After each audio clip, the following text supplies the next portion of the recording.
আপনার নামটা বলেন একটু মুখে। আসসালামু আলাইকুম। ওয়ালাইকুম আসসালাম। আপনার নামটা একটু বলেন। মোহাম্মদ মনিরুল ইসলাম। মনিরুল ইসলাম। মনিরুল ইসলামকে তো আসলে মনিরুল ইসলাম নামে অনেকে নাই বা চিনবেন, জি। কিন্তু তাকে চেনা যায় হচ্ছে সেই স্বাদ নামে, রাইট? জি।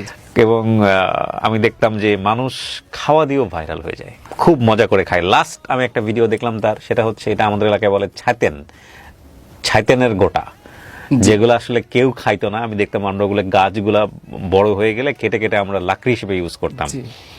তো এই ছাতেনের গোটাতে আমরা ছোটবেলায় খেলতাম। আমাদের আঞ্চলিক ভাষা, বগুড়ার আঞ্চলিক যারা আছেন তারা হয়তো বুঝবে, ছাতেন গাছ অনেক বড় বড় হয় এবং এই গোটাগুলো পড়ে থাকতো। সকালবেলা আমরা এগুলো কুড়াই করে এসে খেলতাম এবং ওগুলোতে অনেক সময় আমরা গাড়িও বানাতাম, ছোট ছোট গাড়ি বানাতাম এগুলো দিয়ে। তো এই সেটা দেখলাম সেই গোটাটা সে খুব মজা করে খাচ্ছে। তো আমার খুব স্বাদ ছিল, সেই স্বাদ ছিল, কঠিন স্বাদ ছিল। কঠিন স্বাদের লোকটাকে আজকে নিয়ে বসেছি, and this show is for me actually. আমার খুব কোয়েরি ওনার সম্পর্কে জানার জন্য। সো আজকে আমরা গল্প করবো। মনির ভাই, আপনার বয়স কত? 28-29 এরকম। 28-29। জি। জন্ম জেলা? জন্ম নাটোর জেলা। আপনি কি নাটোর থেকে আসছেন? জি। শুরু করেন মনির ভাই, একেবারে শৈশব থেকে আমাকে একটু জানান, কি গল্প আপনার শুনি। খুব ছোট, আমি তো বুদ্ধি হয়েছে আমার নানির কাছে। জি। আমার বাবার বাড়ি থেকে একদম পাতাল কোলে করে নিয়ে আসছিল। আপনার মা? না, নানি। আচ্ছা। নানি নিয়ে আসছিল। আর মা, ওই টাইমে তো আমার তো জ্ঞান বুদ্ধি নাই, মানে আমার তো বুদ্ধি হওয়ার পরায় অনেক পরেই আর কি মা বাবার অনেক দ্রুত আমি শুনতে পাই, যখন জ্ঞান বুদ্ধি আমার হয়ে গেছে। বাপ মায়ের মধ্যে সম্পর্ক ভালো ছিল না? না, ভালো ছিল না। আচ্ছা।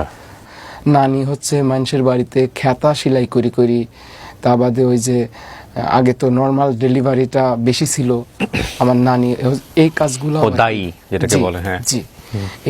এই কাজগুলো করে যেটা আর কি খুশি মনে যারা দিত, যা ওটা নিয়ে আমি আর নানি আর কি খাইতাম।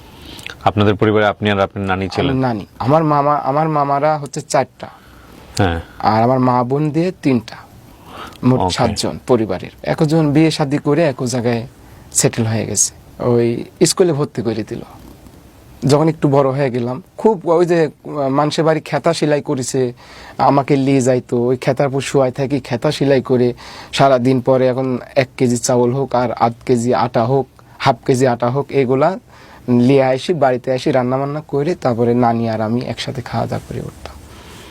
এরকম করে দিন আর কি পার করতে করতে একটু বড় হয়ে গেলাম। বড় হয়ে যাওয়ার পরে আমার 1 থেকে 2 পর্যন্ত, 2-এ আমাকে ভর্তি ফিস ধরেছে 10 টাকা।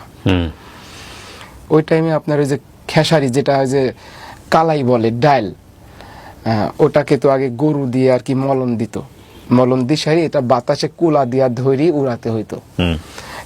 এই উড়ানোর সময় আমি যা নানির কাছে জেস ধরছি যে, নানি আমার ক্লাস 2-এ উঠেছি, আমার 10 টাকা পরীক্ষা ফিস লাগবে, তাড়াতাড়ি দাও।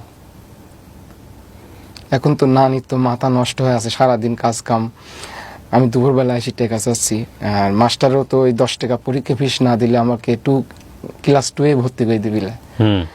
পরবর্তীতে নানির কাছে সেই রকম জেস ধরেছি, কালার মধ্যে গড়াগড়ি পাচ্ছি, নানি আমাকে 10 টাকা দিয়াই লাগবে, তাছাড়া আমার ভর্তি হওয়া যাবে না, ভর্তি হইলি বিলা সারে। পরে দিশা মিশা না পায়, নানি সেই রকম একটা রাগ উঠলি, কঠিন একটা রাগ উঠলি। আমিও এতটা রাগ আমি দেখিনি। নানি